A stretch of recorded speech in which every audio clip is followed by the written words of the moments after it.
Assalamualaikum warahmatullahi wabarakatuh. Selamat datang kami aturkan kepada Kak Aisyah. Alhamdulillah, pertama dan yang paling utama, syukur tak henti-henti kepada Tuhan pemilik bumi, yang tak pernah lengah mengasihi, yang selalu melindungi. Sehingga kita masih diberi kesempatan, juga kesehatan yang tak dibeli dari yang maha pemberi. Sehingga dapat bersua melalui platform Zoom guna melaksanakan kegiatan Women's Talk pada hari ini. Salam dan salawat kepada suri tauladan wa rahmatan lil alamin, Nabi besar Muhammad Shallallahu Alaihi Wasallam yang telah mencerahkan jalan umat Islam kepada semua generasi dan pastinya sepanjang masa. Perkenankan, saya Aminah Rahmahmat, samar disapa Ina, selaku moderator yang akan memandu jalannya kegiatan Women's Talk pada hari ini. Sebelum kita memasuki inti kegiatan dari Women's Talk, saya akan memperkenalkan narasumber kita pada hari ini, yaitu Kakak Andi Aisyah Al-Humairah, yang kerap disapa Kak Aisyah. Kak Aisyah ini lulusan S1 Psikologi Universitas Hasanuddin tahun 2020 yang memiliki ketertarikan pada isu kesehatan mental, edukasi sosial, women empowerment, dan pengembangan komunitas berbasis social enterprise. Selain itu, sharing atau public speaking, komunitas, traveling, dan menulis menjadi aktivitasnya untuk berbagi edukasi. Juga sekarang Kak Aisyah ini bekerja sebagai koordinator Tentor Bahasa Indonesia dan tim konsultasi siswa Amsterdam Institute. Begitu sangat menginspirasi Kak Aisyah ini. Nah, tanpa berlama-lama lagi, kita akan masuk ke sesi inti Women's Talk bersama Kak Andi Aisyah Al-Humairah. Pertanyaan pembuka, Kak, terkait pengalaman mengenai cerita hidup sebagai perempuan yang multikarir. Apa yang memotivasi Kak Aisyah untuk memilih menjadi wanita yang multikarir? Oke, baik. Ya, thank you banget nih, Inan ya, dan juga teman-teman di Alsa Unhas yang udah ngundang, yang udah invite, dan juga untuk kita bisa cerita, diskusi, dan berbagi di hari ini, gitu. Nah, sebenarnya sebelum masuk ke tentang multikarir, untuk saat ini sebenarnya kalau untuk karir yang sedang saya jalani, selain tadi sempat disebutkan nih sama Ina ya tentang mentor dan juga koordinator di salah satu bimbingan belajar, kalau saat ini sebenarnya saya lebih fokus di salah satu karir yang profesional saat ini, menjadi salah satu karyawan swasta di perusahaan telekomunikasi sebagai strategic PMO analis ya di Strategic Transformation Corporation gitu. Nah, bicara soal multikarir nih teman-teman. Jadi sebenarnya kalau dibilang multikarir, multi itu kan sebenarnya banyak ya, multi gitu kan. Misalnya multi peran, multi untuk beberapa yang lainnya. Dan kalau dibilang multikarir sebenarnya saya pun juga mungkin belum bisa dibilang banyak banget juga ya bilang karirnya gimana gitu.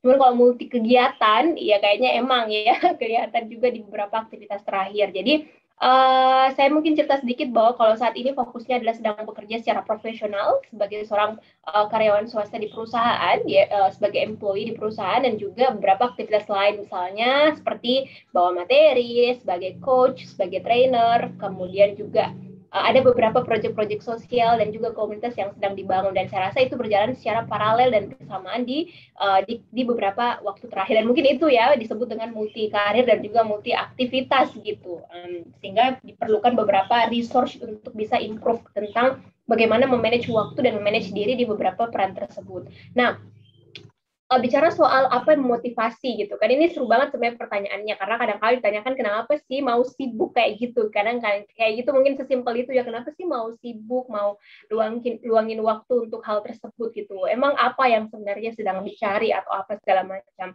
Yang pertama, saya selalu percaya nih kalau misalnya secara fundamental, secara dari manusia dalam hal ini Tuhan kita selalu memberikan sejumlah kapasitas, skill, dan juga kemampuan kepada setiap individu, baik perempuan maupun laki-laki, gitu kan ya. Nah, kalau ditanya kenapa mau berkarir, karena itu merupakan salah satu wujud kebersyukuran saya betapa Tuhan kita, yang Sang Pencipta kita, memberikan sejumlah kapasitas yang kalau kita tidak asah, kita tidak diberikan ruang, kalau kita tidak improve, dia tidak akan menjadi sebuah sesuatu yang menghasilkan ataupun berkontribusi buat diri sendiri dulu lah, kemudian buat sekitar, ataupun buat masyarakat lebih umum, ataupun buat negara gitu. Jadi yang pertama adalah wujud kebersyukuran. Karena kita bersyukur, maka kita berkembang. Kita bersyukur, maka kita mengimprove dan mencari ruang-ruang untuk belajar. Karena bekerja sebenarnya belajar juga ya teman-teman, bukan berarti bekerja tidak ada proses menerima informasi. Kita juga belajar dari setiap perjalanan kita di pekerjaan. Kedua, yaitu karena saya percaya dan punya prinsip bahwa sebenarnya perempuan itu punya ruang-ruang atau aksesibilitas yang sama untuk meraih misalnya pendidikan, kemudian untuk bisa terlibat langsung di perusahaan, menjadi misalnya karyawan, atau misalnya mengemban amanah-amanah struktural dalam sebuah instansi pemerintahan, atau misalnya di sebuah organisasi seperti misalnya kayak ALSA ini, pasti ada beberapa perempuan yang juga punya jabatan struktural, misalnya menjadi koordinator atau bahkan menjadi ketua, menjadi sekretaris, dan teman-teman lainnya gitu. Jadi kita punya banyak kesempatan untuk belajar. Makanya saya merasa bahwa karena kesempatan itu ada, aksesibilitas itu juga mudah, apalagi saat ini di perkembangan zaman teknologi dan arus informasi yang sangat pesat, tidak ada batasan lagi untuk perempuan untuk tidak misalnya kalau memang dia mau berniat untuk misalnya bekerja ataupun ada role di sebuah instansi ataupun swasta, ya why not gitu kan ya. Kemudian yang ketiga adalah self actualization. Jadi yang memberikan jadi sebenarnya kalau ditanya apa sih yang dicari perempuan untuk bekerja, apakah memang cari uang gitu kan ya, cari uang untuk finansial. Ya mungkin itu juga ya kan, karena kan namanya kebutuhan, kita nggak bisa munafik kebutuhan ya, kita selalu ada di tiap hari. Kalau kita nggak ada pemasukan, gimana caranya menutupi kebutuhan tersebut untuk beli ABCD, untuk kebutuhan dasar dulu lah, makan, minum, dan tempat tinggal misalnya, dan seterusnya. Nah, jadi karena aktualisasi diri ternyata bukan hanya sekedar finansialnya aja atau keuangannya aja, ternyata juga untuk self-actualization. Kita mau untuk mengaktualisasikan segala potensi. Kita mau ada self-recognition, pengakuan dari diri, dan juga mungkin butuh juga support dari orang lain untuk kita bisa improve, karena itu salah satu juga cara kita untuk menjaga kesehatan mental selama kita menjalani kehidupan. Jadi kalau dikasih tarik 3 poinnya, berarti yang pertama karena bentuk atau wujud kebersyukuran, yang kedua adalah untuk karena perempuan punya banyak ruang dan juga aksesibilitas yang sama untuk berkembang, improve, dan berpendidikan, bekerja, berkarir, dan yang ketiga adalah karena wujud dari self-actualization itu sendiri. Itu sih, Ina, kalau dari saya. Nah, untuk selanjutnya, kalau dari Kak Aisyah sendiri, selama menjadi perempuan yang multi karir atau multi aktivitas tadi, apakah pernah mendapat kritikan dari orang-orang sekitar? Mungkin seperti ini Kak, ngapain sibuk kerja kalau ujung-ujungnya jadi IRT? Betul, ya. Oke. Seru banget nih. Jadi ini kayaknya mungkin ada di antara teman-teman juga yang nanti yang melihat, yang menonton ini juga sering mendengarkan hal tersebut, dan kadang itu datangnya dari keluarga sendiri. Maksudnya kayak tante, paman gitu kan, om gitu kan, sepupu-sepupu yang di sekitar kita. Kalau kita lagi ada acara-acara keluarga, arisan tuh kayak gitu kan, banyak banget. Tapi to be honest, sejujurnya kalau untuk spesifik ke kalimat itu kayaknya saya belum pernah mendapatkan ya, Ina ya. Kayak misalnya tentang kenapa sih misalnya Aisyah mau kerja atau mau lanjut sekolah lagi nanti jadi IRT, kan sana saya belum berkeluarga dan saya belum tahu ini kedepannya bakal tetap bekerja atau seperti apa gitu. Tapi kalau saya sih maunya iya. Tapi kalau kalimat saya mungkin replace ke beberapa kalimat yang menurut saya kadang-kala tuh saya pernah dulu live IG dan juga ada beberapa sesi-sesi forum seperti ini, kemudian ada beberapa pertanyaan dan juga informasi yang masuk tentang gak usah sekolah tinggi-tinggi atau misalnya berkarir yang sebagaimana nanti katanya laki-laki takut gitu kan ya sama kamu gitu ya. Ini betul ya terjadi ya, maksudnya betul saya mendapatkan informasi seperti itu dan langsung disampaikan gitu kan ya dengan para peserta secara umum gitu. Jadi ya saya cuma bilang bahwa ya perempuan yang berpendidikan dan juga yang punya visi besar ke depan untuk maju ke depan ya bakal ketemu juga sama laki-laki yang seperti demikian gitu. Karena ya masa kita mau mundur dari prestasi yang sedang kita raih, ya kan nggak ada improvement dong.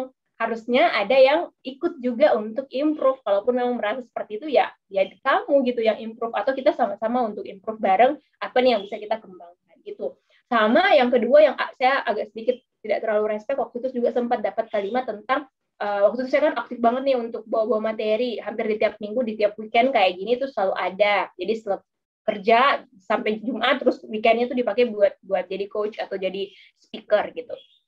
Nah itu kalimatnya tuh kayak misalnya diminta untuk mengurangi itu karena nanti katanya kayak I don't know, kayak misalnya bagaimana perempuannya itu tidak keluar gitu. Ya, bagaimana perempuannya itu gitu. Saya mau tetap jadi perempuan kalau bawa materi gitu kan ya. Apalagi kalau saya bawa materi tentang women empowerment ya saya bakal bicaranya soal perempuan gitu kan ya. Jadi ya tapi itu kan semua perspektif orang-orang. Mungkin beda-beda dia memandang bagaimana seharusnya perempuan, bagaimana dan seterusnya gitu. Kalau saya sih melihatnya, saya menanggapinya sih lebih ke menanggapi yang tidak terlalu judgmental juga, tapi kayak mencoba untuk netral bahwa pada dasarnya setiap orang sedang berkembang sekarang. Biarkan kita berkembang dengan apa yang kita senangi saat ini gitu kan ya. Saya juga coba ajak diskusi apa sih sebenarnya yang kamu inginkan, apa sih yang sebenarnya perspektif kamu tentang perempuan itu harusnya seperti apa role-nya. Ya kalau perspektif saya yang dengan kehidupan saya saat ini ya perempuan punya hak dan juga punya free untuk memilih, misalnya kebebasan untuk memilih dia mau misalnya berkarir bekerja di sebuah perusahaan atau instansi atau bangun bisnis atau kembangkan karya, menulis, bikin buku dan seterusnya, atau misalnya nanti mau memilih juga menjadi ibu rumah tangga, ya nggak apa-apa gitu. Dan dua-duanya adalah pilihan ya teman-teman, dua-duanya adalah pilihan. Maksudnya begini, jangan sampai ada yang punya mindsetting atau punya pemikiran bahwa memilih menjadi bekerja berkarir di kantoran misalnya atau bekerja di mana di NGO atau apapun itu adalah pilihan. Sementara kalau misalnya IRT menjadi ibu rumah tangga adalah nasib yang tidak bisa kita pilih. Itu juga pilihannya teman-teman. Dua-duanya adalah pilihan. Jadi kepada seluruh para perempuan-perempuan yang nanti yang mungkin sekarang sudah menikah atau nanti insya Allah akan segera menikah atau sedang mempersiapkan untuk menikah nih, ya kan?